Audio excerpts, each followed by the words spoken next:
Hi guys, it's time for my September roundup, and this month has been dominated by my holiday.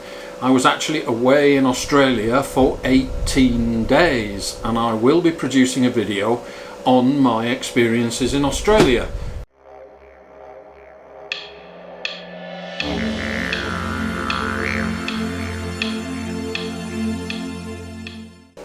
Now, many of you have asked how I prepare my snakes. I simply left for 18 days. Now, as everybody knows, my snake room here is ambient temperature and I live in the tropics, so I'm not worried about electrical failure, spikes in temperature while I'm away. The snake room is as stable as can be and environmental conditions remain perfect. If you do not live in the tropics and you're going to leave your snakes, the biggest worry is not food or water. Snakes are perfectly capable of going long periods without either.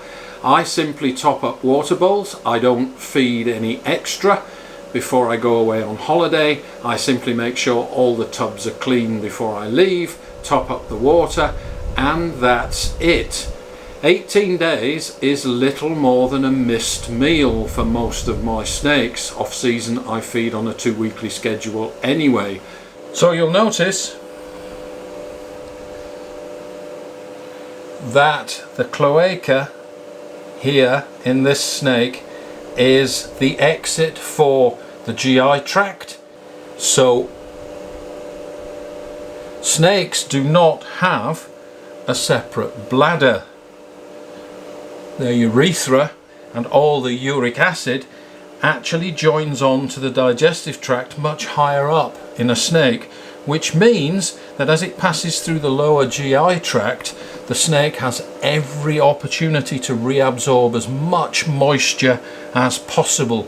Snakes are physiologically adapted to go for long periods without food, but also, if necessary, long periods without water.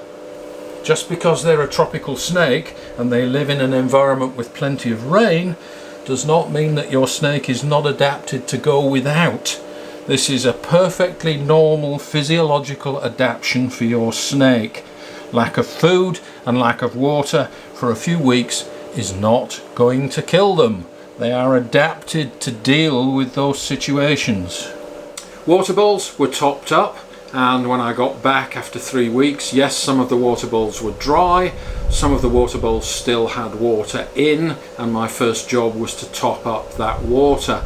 But none of my snakes, including newborn hatchlings that had only had 1 or 2 meals, suffered any ill effects at all from a 3-week break. If you think about what happens when snakes escape, sometimes we don't find them for weeks and they've been hiding at the bottom of a cupboard somewhere all that time. What do you think they've been eating and drinking? Nothing. It takes them weeks to get hungry and thirsty enough to come out and actually look for food or water. So lack of food and water is not going to kill your snakes over the short duration of a 2-week holiday.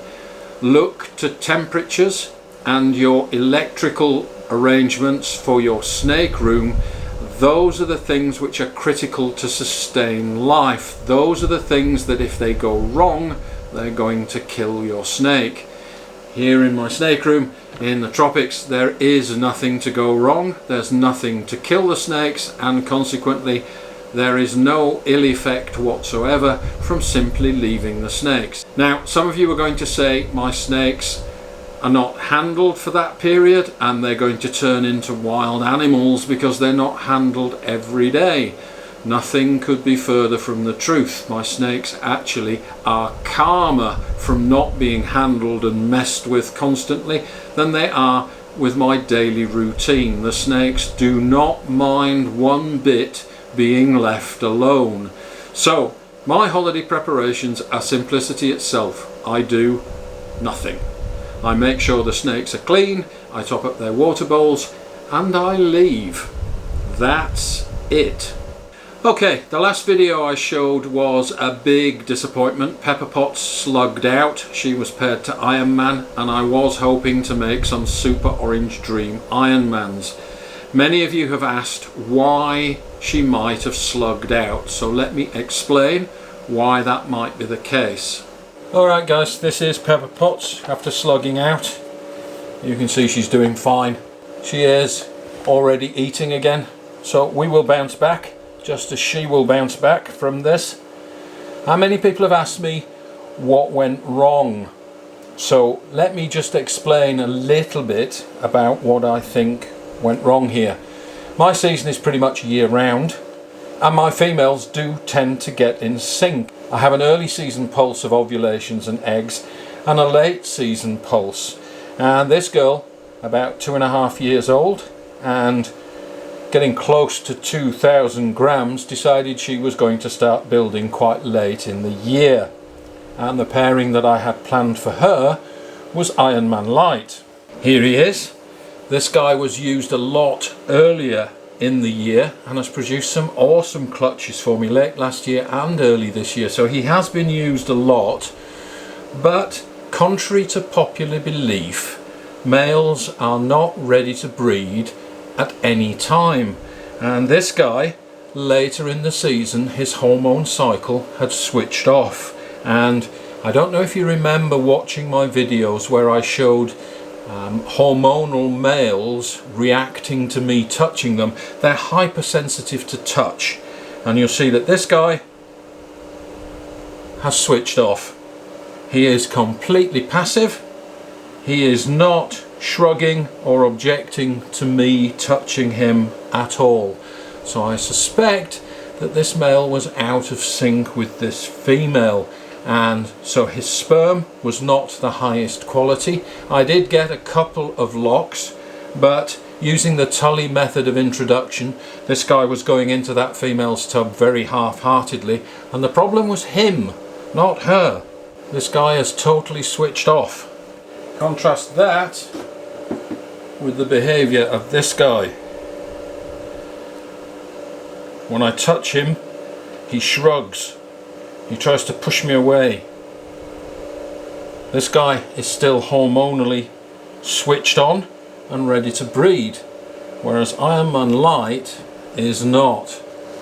And I know many people have trouble getting males to lock, and they use all sorts of witchcraft and voodoo, putting sheds of another male in with the female to try to encourage some competition, using sperm plugs, or even sometimes in desperation putting two males in one tub to try to encourage a little bit of competition. That is correct thinking, but is not going to work. Unless your male is hypersensitive to touch and switched on to breeding, no amount of competition will get him to breed. He is not in competitive mode, his hormones have switched off, and he will not breed until he's ready. So bear that in mind with your planned pairings. Your males are not ready to go all the time. They too have hormonal cycles, and the male and the female must be in sync. And in this case, Iron Man Light and Pepper Potts were not in sync. It was my preferred pairing, but he had already switched off, whereas earlier in the season he was hot to trot. So whilst he was eating throughout, and whilst he is actually quite healthy, he's not up for breeding. They still are producing sperm and still will lock, but it's not the good oil that comes when the males are highly aggressive and actively seeking out females because their hormones dictate that's what they need to do. They're ready to breed, but not all year round. Alright guys, so in this case I believe it's simply a case of mistiming between the snakes. The male had already passed his hormonal peak when this female started to build, and consequently they were out of sync, and she didn't get the best quality sperm that she could have done from that male. He'd been used quite often earlier in the season, and he was past his prime. A backup male would still have worked for her, but unfortunately I didn't have one with the right combination of genes. So I believe it's a simple timing issue between the male and the female. Nothing wrong with either of the snakes, just their hormonal cycles are not in sync. While I was away, I did actually have a clutch of eggs that was laid, and the eggs were just fine when I got back. They'd probably been sitting with the snake maternally incubating for about 10 to 15 days before I got back, and I simply lifted them when I got home and put them into an egg box in the incubator. The eggs were in perfect condition, no problem whatsoever. I'm not saying that we should all treat our snakes in that way. Obviously I do my routine cleaning and feeding on schedule when I'm around, but for the period of 2 to 3 weeks when I'm on holiday, it does the snakes no harm whatsoever.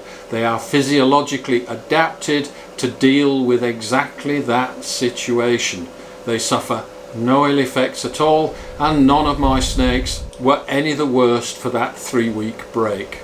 This month we've also had a few clutches which I've shown you, and I'll give you a sneak peek at the latest clutch, which I promised a video on once it's shed out, and they are actually now starting to shed out. So the new clutch is shedding out, guys, and I'll just give you a sneak peek before we do a detailed review of these things. But just look at these snakes here.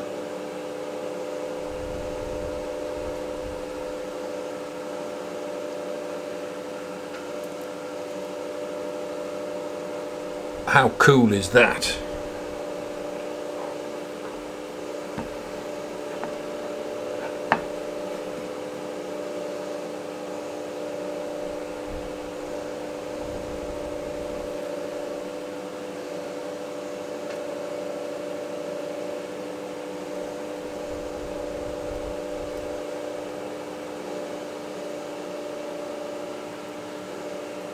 The pattern on this one is absolutely wicked, and just look at that head stamp.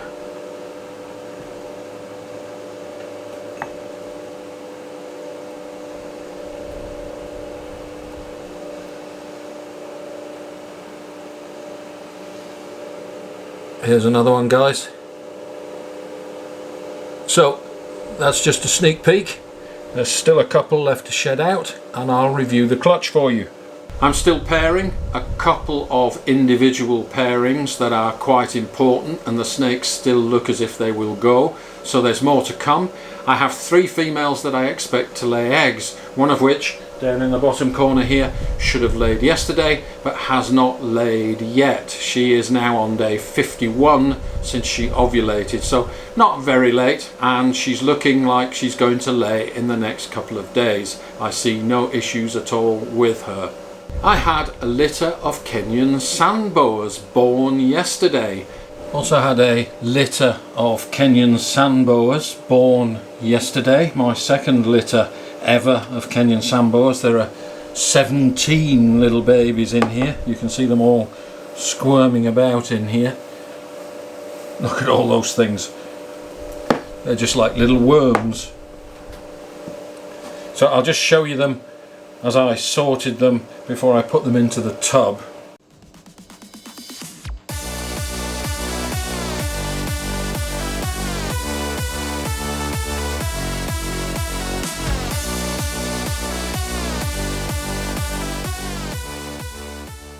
This is my second litter of Kenyan sandboas over the years, and I have 17 of them.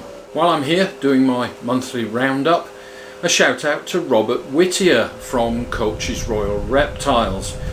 Robert has supported me and this channel since I basically started, and he's become a good friend. He's decided that now is the time to start his own YouTube channel. I've been pestering him for long enough, and he has had a channel for quite some time but not really very active, and now he's putting in some work to try to market himself and his snakes. I'll put links in the description below, but go over there and show him some love. Tell him Rob sent you, and have a look at some of his awesome snakes. you won't find a nicer guy in the reptile hobby than Robert Whittier. Alright guys, so that's it for September's roundup. It is October already and I'm still expecting eggs and I'm still pairing, so my season continues. There's more videos on the way. Thanks for watching.